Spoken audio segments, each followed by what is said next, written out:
여러분 오신 여러분들을 환영합니다. 팬데믹과 함께 전 세계 여러분 지난주 뉴스를 통해서 여러분 많이 또 접했듯이 많은 일들이 벌어지고 있습니다. 특히 안 좋은 일들이 계속 벌어지고 있는 것 같습니다. 나라와 나라와의 갈등, 나라 안에서의 갈등, 종교적, 경제적, 또 정치적 여러 가지 많은 문제들이 지금 발생하고 있습니다. 이 모든 상황들을 바라보면서 마지막 때가 아닌가. 정말 그때와 시는 알 수 없지만 마지막 때가 다가오는 듯합니다. 아프가니스탄, 아까 우리 목사님 기도를 통해서 여러분 우리가 들었겠지만 아프가니스탄의 탈레반 정권이 20년 만에 장악을 했습니다. 그래서 탈레반 정권에 반대했던 사람들을 숙청하고 있습니다. 특히 기독교인들 또 정치적으로 반대편에 있었던 사람들을 지금 숙청하고 있는 그런 참 어려운 그런 상황 가운데 처해 있습니다. 지난 26일 날 목요일 날 카불 공항에서 폭탄 테러 사건이 있었습니다. 지금 한 120명 정도가 170명 정도가 사망했다 그러고요. 그리고 1,200명 정도가 부상을 당했다고 합니다. 엄청난 그런 상황 가운데 그 나라가 지금 처해 있습니다. 감사하게도 우리 교회가 협력하는 우리 선교사님은 한국으로 피신을 하셨고요. 그리고 한국에서 같이 함께 복음을 나눴던 그 형제들, 자매들, 그분들을 어떻게 하든 한국으로 좀 데려오게 하기 위해서 지금 안간힘을 쓰시고 계십니다. 선교사님이 참 힘들고 어려운 상황이지만 또 그분들을 위해서 지금 굉장히 노력을 하고 있는 그런 상황입니다. 그런 상황 속에 한국의 뉴스를 제가 보니까 이 테러가 일어나기 하루 전 25일 날 아프간에서 한국 정부를 도왔던 아프간 현지인들 390명을 인천공항으로 이렇게 들어오게 했답니다. 사진 하나 보내드릴게요. 주 아프간 공사 참사관이 그와 함께 일했던 사람을 끌어안고 그렇게 포옹하는 사진입니다. 이 카불 공항에서 찍은 사진입니다. 카불 공항 거기서 이제 안고 이제 한국으로 이제 오는 그 수송기에 태우는 그런 장면입니다. 이들을 데리러 가는 것을 하루만 늦었더라면 어쩌면 희생자가 될 뻔도 했습니다. 불과 일주일 전에 한국에서 카불 주재 대사관에 긴급 철수를 지시했다고 합니다. 빨리 떠나라.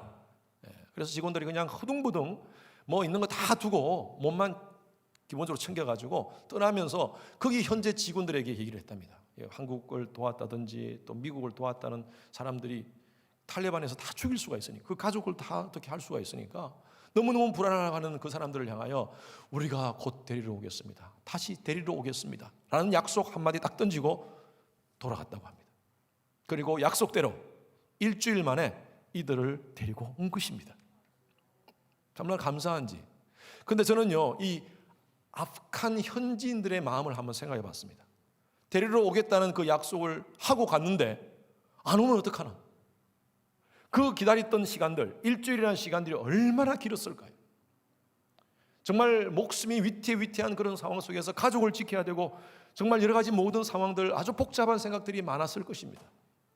그런데 이 사람들이 약속을 지켜서 데려갔어요. 얼마나 감사한지. 여러분 기독교 신앙의 가장 중요한 키워드가 뭐냐면요 믿음이라는 것입니다. 5가지 중요한 믿음이 있습니다. 첫 번째 믿음은요 창조 믿음입니다. 하나님께서 이 우주 만물을 창조하셨다는 창조 믿음입니다. 두 번째는요 성육신의 믿음입니다. 하나님께서 천지 만물을 창조하신 하나님이 인간이 되셔서 이 땅 가운데 오셨다는 것입니다.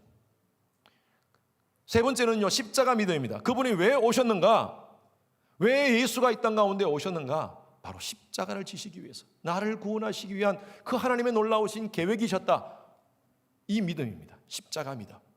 네 번째로는요 부활 믿음입니다. 3일 만에 부활하셨어요. 예수님께서 부활하셨듯이 우리도 부활을 할 수 있다라는 믿음입니다. 다섯 번째로는요 예수님께서 승천하시면서 너희들이 내 보는 이 모습 이대로 내가 너희를 데리러 말씀이라는 말씀 안 했지만 그러나 너희를 다시 너희들에게 오겠다라는 이 재림 믿음입니다. 그래서 창조, 성육신, 십자가, 부활, 재림, 이 5가지 믿음을 가지고 살아가는 성도들이 바로 저와 여러분들인 줄로 믿습니다. 여러분, 이 믿음을 가지고 살아가는 사람들은요, 어떤 상황 속에서 흔들리지 않습니다. 여러분, 이 믿음을 가지시는 여러분 되시길 바랍니다. 흔들리지 마시기 바랍니다. 세상이 아무리 우리를 흔든다 하더라도 예수님, 우리 아까 공사 참사관이 얘기했듯이 내가 당신들을 데리러 다시 오겠습니다 라듯이 예수님이 우리를 분명히 데리러 오실 줄로 믿습니다. 그날이 언젠지는 모르지만 예수님 오십니다. 이 믿음을 가지고 사는 사람에게는요, 우리 삶 가운데 정말 예상치 못하는 그런 능력이 나타납니다. 저는 여러분들이 이런 믿음을 소유하시기 바랍니다. 오늘 말씀을 통하여 여러분, 나는 정말 믿음이 있는가? 여러분 스스로를 한번 점검해 보십시오. 여러분 스스로에게 한번 이런 질문을 해보십시오. 나는 정말 믿음을 가지고 있는가? 안 되면 말고, 그런 생각을 갖는 믿음 없는 자같이 생각하지 말고요, 확실하게 내가 믿음을 가지고 있는가? 말씀, 마가복음 9장 19절 말씀, 아까 읽었던 말씀 앞부분 말씀입니다. 같이 읽어봅시다. 시작. 믿음이 없는 세대여, 내가 얼마나 너희와 함께 있으며 얼마나 너희에게 참으리요. 여러분, 이 말씀을 예수님께서 하신 말씀이에요. 제가 말씀의 배경을 여러분들에게 말씀드린다면, 한 아버지가 등장합니다. 오늘 본문을 다 읽지 않았지만 여러분 개인적으로 한번 가셔서 한번 읽어보시기 바랍니다. 한 아버지가 등장하는데 아이가 지금 귀신에 들렸어요. 그래가지고 이분 표현이 물에도 쓰러지고 불에도 쓰러지고, 정말 이 아이가 너무너무 고통스러워하는 그 모습을 보면서 아버지가 너무너무 답답한 마음으로 예수님께 이 아이를 데리고 옵니다. 여러분, 우리 아이들이 감기만 걸려도 얼마나 가슴이 아픕니까? 어떻게 하든 얘를 좀 낫게 하기 위해서 우리가 그렇게 염려하지 않습니까? 이 아버지는요, 오랫동안 이 아이 때문에 힘들어했을 것입니다. 예수님께 데리고 왔는데 예수님이 안 계세요. 이 앞부분의 말씀 보면 예수님이 산에 올라가셨어요. 변화산에 올라가셨어요. 제자들과 함께, 세 사람의 제자들과 함께. 그래서 예수님이 안 계시니까 나머지 그 제자들, 여기 있는 제자들을 보고 그 제자들에게 이 아이 좀 고쳐주십시오 라고 부탁을 했습니다. 이 제자들이 데려오세요. 그래가지고 아이를 놓고 기도를 했는데 nothing happened. 그러니까 옆에 있는 서기관들이, 그 당시 종교 지도자 서기관들이 이 제자들을 조롱합니다. 아이고, 예수의 제자라고 큰 소리 치더니만, 아니 이 아이 뭐 아픈데도 못 고치고 그게 예수의 제자야 하면서 아마 그렇게 놀렸을 거예요. 자존심이 얼마나 상했겠습니까? 이 성경 앞부분에 보면요, 서기관들과 논쟁하더라라고 되어 있습니다. 이 논쟁이라는 말이 아규잉입니다. 아규잉. 서로 다투는 거예요. 그때 예수님께서 산에서 내려오십니다. 내려오셔가지고 하신 말씀이 바로 이 말씀이에요. 믿음이 없는 제자야 라고 얘기하지 않고 뭐라고 말씀하십니까? 믿음이 없는 세대요. You unbelieving generation. 여러분, 이것은요 제자들에게만 얘기한 것이 아니라 그 당시에 거기 있는 모든 사람들을 얘기하는 겁니다. 그 시대에 있는 모든 사람들을 얘기하는 거예요. 제자들도 믿음이 없었어요. 예수님을 따라다니면서 뭔가 대단한 것 같이 그렇게 얘기는 했지만 사실 믿음이 없었던 것 같아요. 서기관들도 지식적으로 많이 알고 뭐 성경에 대해서 율법에 대해서 많이 안다고 큰 소리 쳤지만 경건의 모습은 있는데 경건의 능력이 없었어. 그 주위에 있는 사람 무리들도 마찬가지고, 그리고 이 아버지도 마찬가지였어요. 믿음이 없었어요. 그래서 예수님께서 이 사람들을 향하여 믿음이 없는 세대여, you unbelieving generation. 저는요 이 말씀을 들으면서 오늘 이 시대의 현재 진행형으로 우리에게도 하시는 말씀 같아요. 여러분, 우리가 뭐 믿습니다, 우리가 믿는다 할 때 그냥 믿는다 하고 믿습니다 그러지 않습니까? 뭘 믿어요? 그 일이 될 줄로 믿습니다 그래. 그 일이 될 줄로, 내가 원하는 그 기도 응답이 될 줄로 믿습니다 그래요. 믿습니다 말을 하는데 얼마나 우리의 삶 가운데 우리의 모습을 돌아볼 때 믿음이 없는 행동을 하고 있는지, 믿음이 없는 언어를 사용하고 있는지. 예수님 믿는다고 그렇게 말하면서 큰소리 뻥뻥 치지만 지난 우리 한 주간 동안 우리 삶을 한번 돌아보십시오. 믿음 없는 그런 모습을 얼마나 많이 했는지, 하나님께서 원치 않은 그런 모습, 그런 행동, 그런 언어, 여전히 부정, 불평, 원망, 엄난한 생각, 하나님께서 원치 않는 그런 부정한 생각들 우리 속에 꽉 차 있지 않았는지, 그러면서도 미션이다 말은 잘해요. 기도를 할 때도 믿음 없는 기도를 얼마나 많이 하는지. 어떤 목사님의 감정이 나온 얘기인데, 성도들을 데리고 철야 기도를 하기 위해서 산에 올라갔답니다. 산에 올라가지고 기도원에 가서 기도를 밤새도록 하는데 한 여집사님이 쭈링쭈링 하면서 기도를 하시더래요. 아, 저분이 오늘 은혜 많이 받는구나. 주님 믿습니다 하면서 막 기도를 하시더래요. 그래서 이제 끝나고 나서 새벽에 다 기도했던 분들 다 모시고 차를 교회 차에 태워가지고 내려오면서 그 기도 열심히 하는 집사한테 이런 얘기를 했대요. 집사님, 참 하나님께서 오늘 집사님의 기도 그렇게 응답해 주시리라 믿습니다 하니까 이분이 이런 얘기를 해드려요. 목사님, 정말 기도한 대로 될까요? 밤새도록 뭐 한 거예요 도대체? 여러분, 우리의 기도가 혹시 그런 기도가 아닙니까? 뭐 주님 믿습니다 해놓고 설마 될까? 아니 그 인간 진짜 변하겠나? 아니 그 사람을 두고 계속 기도하면서도 우리 마음 가운데 진짜 변하겠나? 진짜 변하겠나? 이민의 삶 속에 여러 가지 어려운 문제들이 참 많지 않습니까? 그런 문제들을 우리가 안고 기도하면서도 설마 이게 되겠나? 설마 이게 되겠나? 우리 아이들이 문제를 끌어안고 기도하면서 아이고 우리 아이들 설마. 사탄은요 여러 경로를 통하여 우리의 마음 가운데 자꾸 불신을 집어넣어요. 설마 하나님의 능력과 존재에 대한 의심입니다. 이 아버지도 아이를 데려왔지만 믿음에 확신이 없었던 것 같아요. 제가 보니까. 왜냐하면요 예수님께서 이 아이가 어떤 상황인가를 묻습니다. 그때 이 아버지가 이런 얘기를 합니다. 22절 말씀 다 같이 22절입니다. 시작. 귀신이 그를 죽이려고 물과 불과 물에 자주 던졌나이다. 그러나 무엇을 하실 수 있거든 우리를 불쌍히 여기사 도와주시옵소서. 도와주시옵소서는 참 좋은데 예수님을 향하여 저는 이런 느낌이 들어요. 할 수 있습니까? 설마 당신이 우리 아이를 고칠 수 있습니까? 여러분, 이 상황이라면 아버지가 어떻게 해야 되겠습니까? 혈류병 여인 그 자세를 한번 보십시오. 정말 내가 개 취급당해도 좋습니다. 살려주십시오.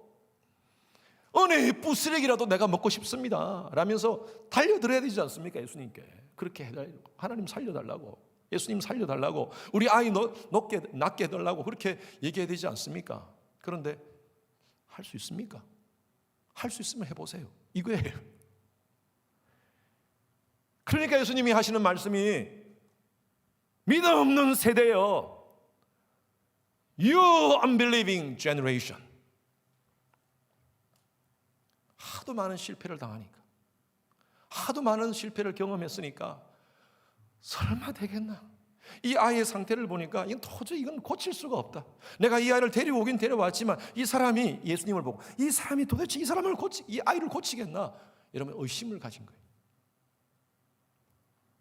야고보서 1장 6절 말씀 한번 보십시오. 다시 시작. 오직 믿음으로 구하고 조금도 의심하지 말라. 의심하는 자는 마치 바람에 밀려 요동하는 바다 물결 같으니. 여러분 의심과 믿음은 반대편입니다. 저는 이렇게 봐요. 여기 믿음으로 구하라 그랬어요.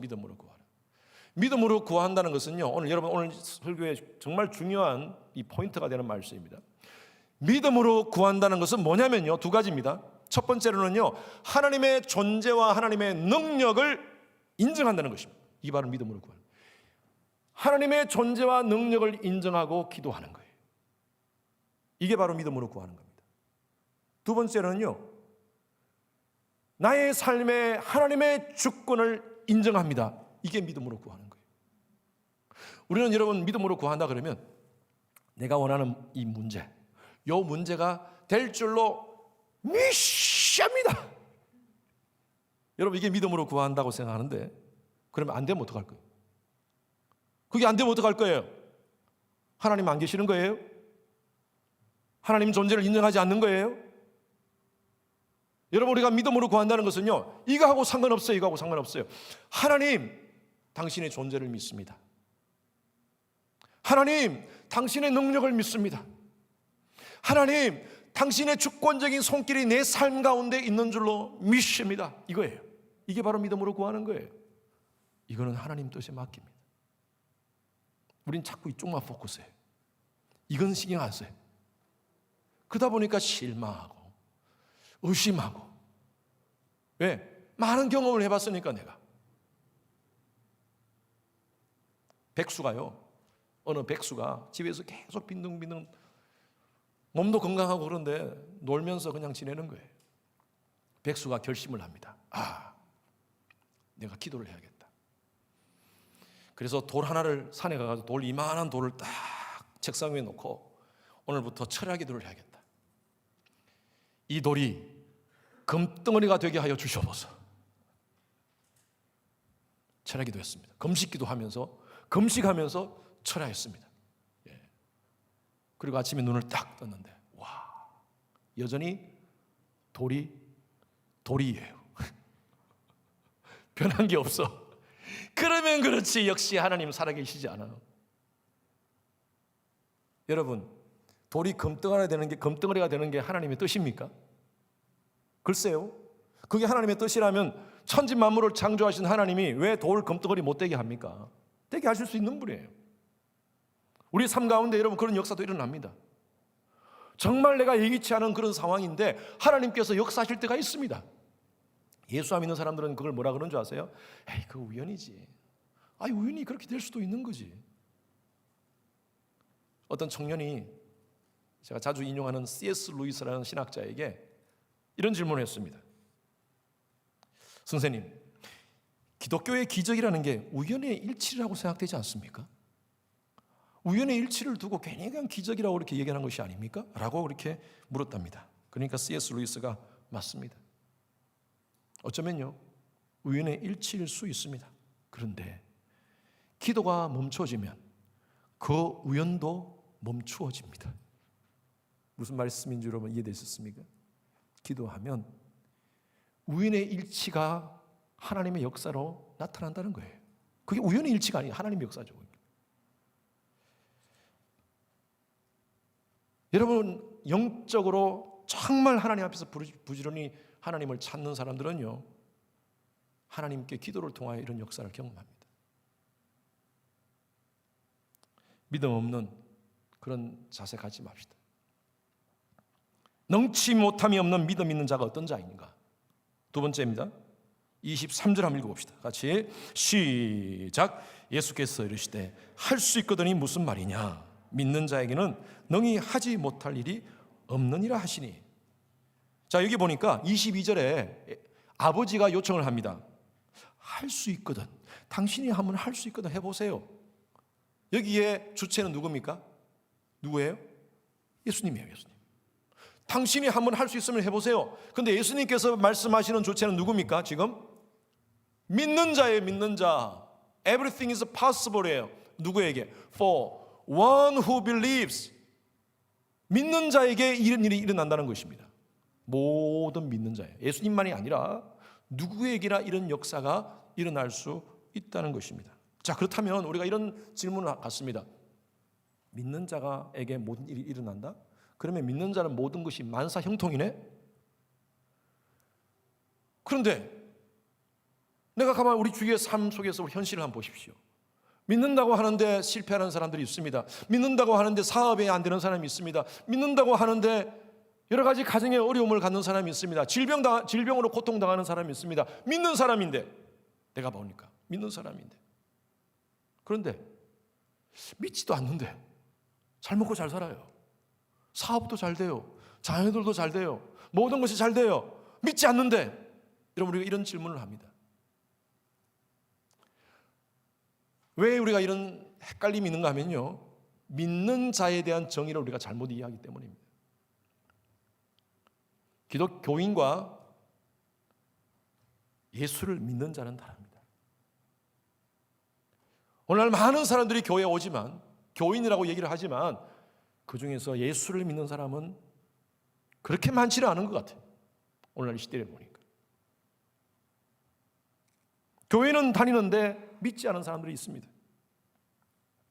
신념으로 교회를 나오는 사람들이 있습니다. 아, 내가 교회를 가야지 내가 착한 사람이 될 수 있고, 아, 교회를 가야지 우리 자녀들이 좀 잘 될 수 있고, 집안에 우환이 없고, 교회를 가야지 내가 지금 하고 있는 비즈니스가 잘 되고, 직장에서도 잘 되고, 아, 그런 목적으로 교회 오시는 분들이 있습니다. 물론 처음 신앙생활 할 때는 그렇게 생각하시는 분들이 있어요. 여러분, 이건요 신념으로 교회에 나오시는 거예요. 우리는요 기독교 신념주의자가 아닙니다. 신념이 뭐냐? 신념이라는 단어는 이렇게 정의합니다. 어떤 것을 진실한 것으로 승인하고 수용하는 심적인 태도가 신념입니다. 이건 믿음하고 다릅니다.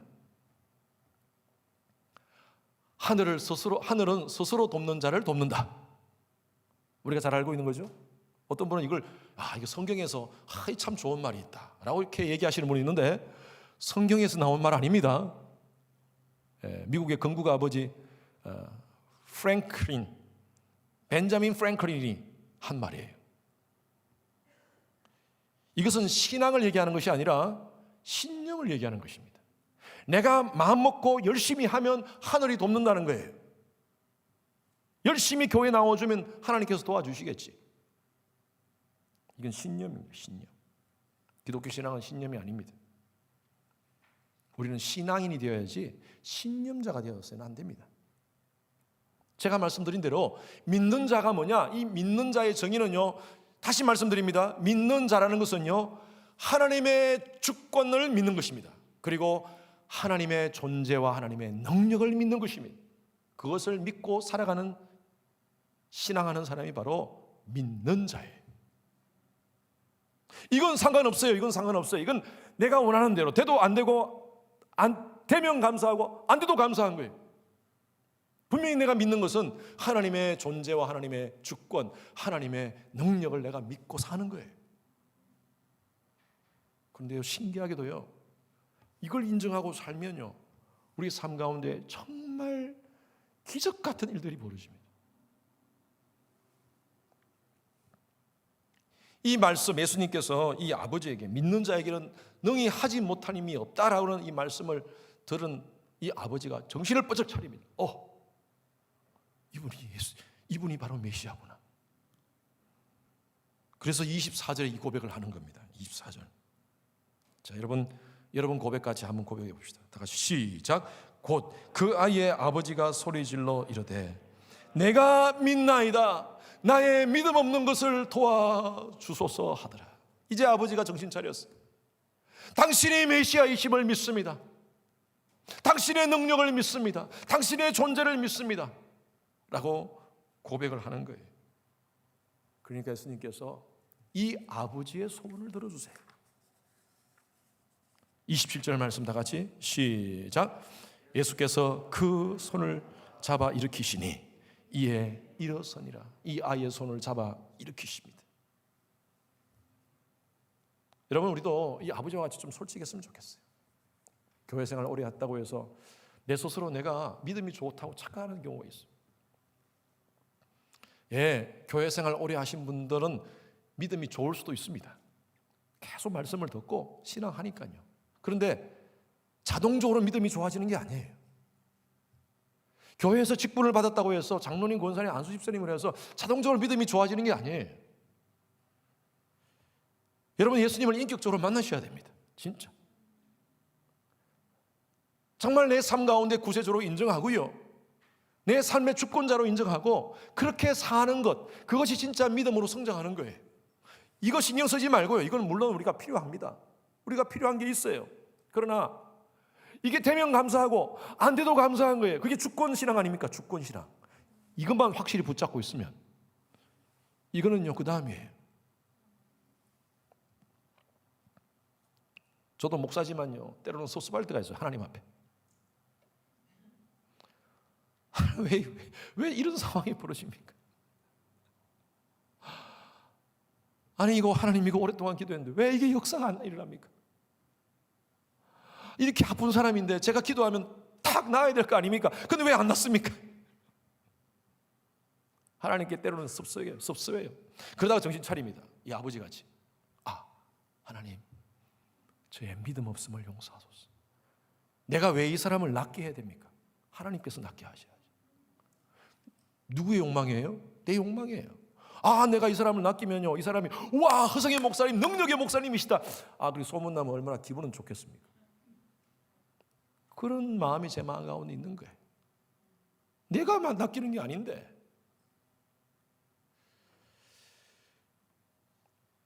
여러분, everything is possible 이라는 말이요, 능히 하지 못할 일이 없다라고 말했지만 가만히 보면요, 모든 것이 가능하지만 안 되게 하는 것도 하는 것입니다. 여러분, 이해되십니까? 안 되게 하는 것도 가능한 거예요. 되게 하는 것도 가능한 거지만 안 되게 하는 것도 그게 everything is possible이에요. 그래서 오늘날 많은 사람들이 이 교회에 나오면서도 믿음에 대한 오해를 하시는 분들이 많아요. 내가 원하는 대로 되어야지, 아, 이게 하나님의 역사구나. 어린 아이가요, 사탕을 원합니다. 근데 엄마가 사탕을 안 줍니다. 그러면 어린아이 입장에서는, 아, 엄마가 사탕 살 돈이 없구나. 어린아이들은 충분히 그렇게 생각할 수가 있습니다. 엄마가 능력이 안 되는구나. 근데 엄마는요, 사탕을 안 주는 이유가 있습니다. 이 아이가 사탕을 계속 주면, 우리 라유리 같은 경우가 지금 자고 있는데, 라유리가 사탕을 원해요. 그러면 라유리가 계속 사탕을 줄 수가 없잖아요. 주면 치아 건강이 안 좋고, 그리고 부모한테 순종하는 것을 배워야 되는데 그 훈련을 못 시키는 거예요. 계속 사탕 달라고 할 거니까 안 주는 거예요. 그런데 아이 입장에서는요, 아, 엄마가 능력이 없구나. 엄마가 능력이 없구나. 엄마가 내 말을 안 들어주는구나. 그렇게 생각할 수가 있는 거예요. 엄마가 능력이 없는 겁니까? 사탕 살 돈이 없어요? 충분해요. 안 주는 것도 파스블한 거예요. 안 주는 것도 파스블한 거예요. 우리가 아이들과 같이 우리도 삶 가운데 그런 것을 경험합니다. 자기 욕심대로 안 되니까요, 막 하나님 원망해요. 어떤 사람은요, 교회 다니면서 자기가 기도한 대로 안 되니까요, 교회를 떠나버려요. 하나님을 부정해버려요. 내가 기도한 대로 안 됐다는 거예요. 이것을 위해서 내가 이 부모님의 건강을 위해서 기도했는데 부모님이 돌아가셨어요. 그러면 어떻게 되는 겁니까? 내 기도가 안 들어주셔서 하나님 없다고 인정하는 거예요. 질병 가운데 있을 때 질병이 낫지 않았어요. 하나님 내 기도 들어주지 않아서 내가 하나님 없다고 인정하는 거예요. 여러분, 이게 안 되니까 이 자체를 인정하지 않는 거예요. 그게 믿음의 기도였습니까? 지금까지.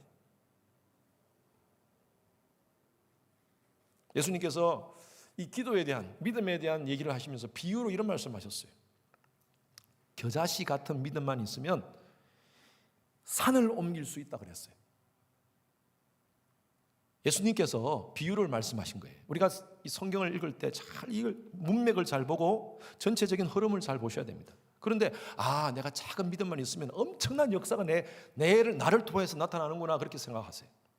아니요, 그거 아닙니다. 예수님께서 모래알이라고 표현하지 않고 겨자씨라고 얘기하신 이유가 있습니다. 겨자씨는요, 작지만 생명이 있습니다. 우리 속에 예수의 생명이 있으면 우리 속에서 겨자같이 작지만 엄청난 하나님의 나라가 확장되어진다는 그 말씀이에요. 그 말씀이에요. 그런데 내가 작은 믿음만 있으면 산을 옮길 수 있어. 여러분, 지금까지 역사 가운데 기도해가지고 산이 팍 옮겨진 역사가 있었습니까? 미국의 성도가, 신앙 좋은 미국인이 한국 가가지고 설악산을 딱 보더니만, 야, 이 설악산 너무 멋지다. 하나님, 그날 밤 기도합니다. 하나님, 이 설악산을 오스틴으로 옮겨 주십시오. 미션이다. 진짜 그 기도하자마자 그냥 설악산이 팍 뽑혀가지고 오스틴으로 팍 왔어요. 그렇다면 우리 한국 성도들은 가만히 있습니까? 예? 딱 보고, 야, 그랜드 캐년 이거 너무 멋지네. 하나님, 이거 한국으로 옮겨 주십시오 하면 또 팍 가는 겁니까? 여러분, 그렇게 하면요, 미국 성도, 한국 성도 막 같이 기도하다 보면요, 이게 3차 대전이 일어납니다. 막 산들이 왔다 갔다 하고.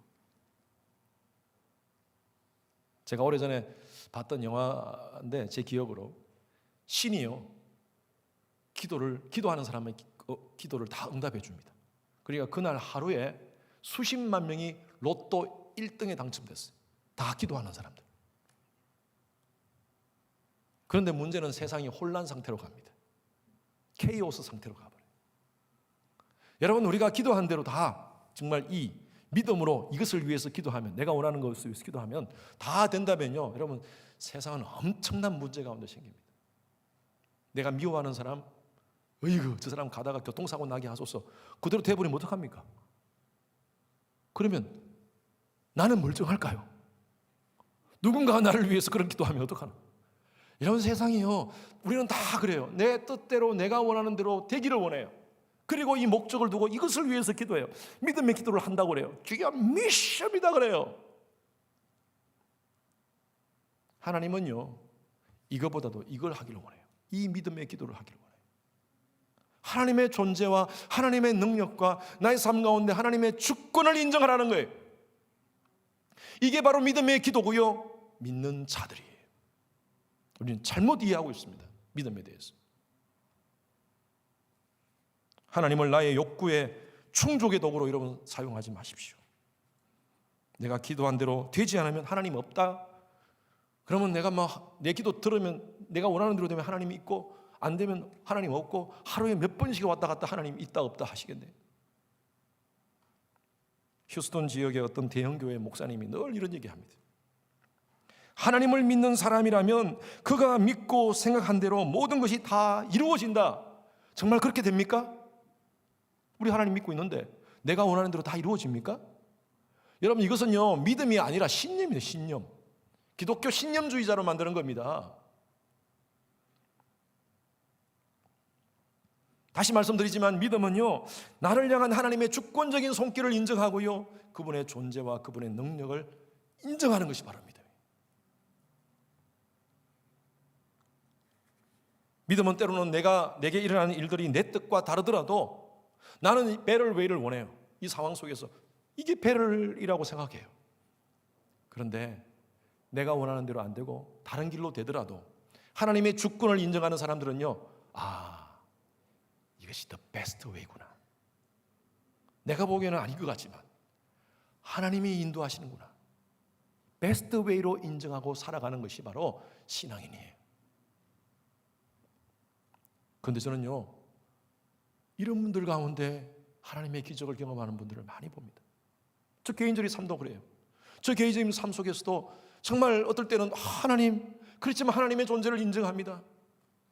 나를 향한 하나님의 계획을 믿습니다라고 그거 믿고 기도하는데, 그냥 오래전에 내가 기도했던 기도의 제목들, 어쩌면 내가 잊어버렸던 기도의 제목들이 어느 순간에 응답되어 있어요. 여러분, 그 경험하시죠? 신비해요, 신비해. 내가 누군가를 위해서 기도했는데 그때는 안 됐어. 그런데 어느 순간에 그것이 이루어져 있는 거예요. 와, 그때는 아닌 것 같지만 지금은 하나님의 the best way로 이끌어 주셨구나. 하나님의 역사가 신비합니다. 우리가 다만 해야 될 일은 바로 이 믿음의 기도를 하는 겁니다. 하나님의 존재와 하나님의 능력, 나의 삶 가운데 주권적인 손길을 내가 인정합니다. 지난주에도 많은 간증들, 성도들의 간증을 제가 들었어요. 그러한 역사들을 경험한 성도들의 간증을 들었어요. 여러분, 이러한 믿음을 가지고 사시는 여러분 되시길 주님의 이름으로 축원합니다. 여러분, 정말 여러분들에게 다시 도전합니다. 여러분 정말 믿으시는 분입니까? 정말 하나님을 믿으시는 분입니까? 그냥 믿는 척 하시는 겁니까? 아니에요. 그런 분들 없기를 바랍니다. 여러분, 사단은요, 계속 우리의 삶 가운데 하나님을 믿지 못하도록 만드는 요소들을 쫙 뿌려놓습니다. 오늘날도 마찬가지입니다. 세상 막 흔들어버려요. 세상을 막 흔들어버려요. 이 세상이 막 흔들리니까요, 사람들이 이때 이 상황 속에서 하나님 어디 계시나? IT에 지진이 일어나고 아프가니스탄에 저런 일이 막 일어날 때 사람들 가운데 자꾸 의심이 듭니다. 하나님 도대체 어디 계시나?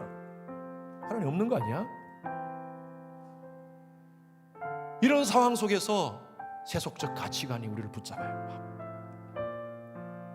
쾌락주의가 우리를 붙잡아요. 그렇게 사는 거 아니야. 그냥 즐기면 살아. 각종 종교다운주의가 우리를 막 붙잡는 거예요. 그게 막 흔들립니다. 여러분, 우리 자녀들도 마찬가지입니다. 지금 그런 시대를 살고 있습니다. 얼마나 많은 것들이 아이들을 흔들어 놓고 있는지 몰라요. 여러분, 이런 상황 속에서 우리가 가져야 될 것이 바로 뭐냐? 이 믿음이에요, 이 믿음. 아멘. 하나님의 존재를 인정합시다. 하나님의 능력을 인정합시다. 우리를 향한 하나님의 주권적인 손길을 인정하는 여러분 되시길 바랍니다. 어떤 상황 속에서도 흔들리지 않는 믿음, 견고한 믿음, 그런 자에게 하나님께서 능치 못할 일이 없느니라. 나는 여러분 삶 가운데 기적을 베풀어 주시리라 믿습니다. 그 믿음으로 사시는 여러분 되시길